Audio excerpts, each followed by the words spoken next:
La cupidité refuse d'être satisfaite. Le plus souvent, plus nous obtenons, plus nous désirons.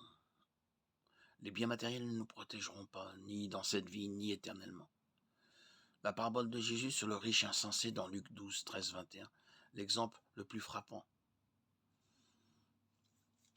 Encore une fois, l'argent ou la richesse ne sont pas un problème. Le problème est notre attitude à leur égard.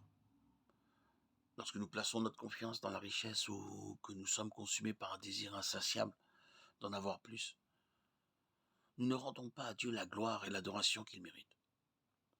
Nous devons servir Dieu et non perdre notre temps à essayer de devenir riche. Proverbe 23, 4. Ne travaillez pas pour acquérir des richesses, soyez suffisamment perspicaces pour renoncer. Le désir de notre cœur devrait être d'amasser des richesses au ciel et de ne pas nous soucier de ce que nous mangerons, boirons ou porterons.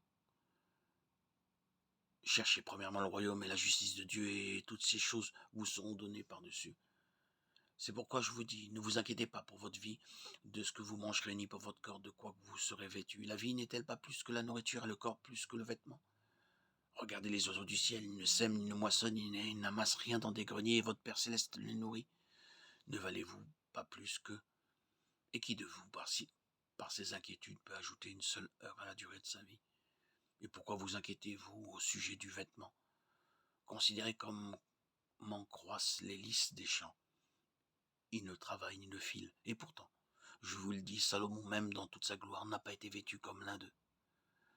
Si Dieu habille ainsi l'herbe des champs qui vit aujourd'hui et qui demain sera jetée au four, ne vous vêtira-t-il pas à plus forte raison, gens de peu de foi?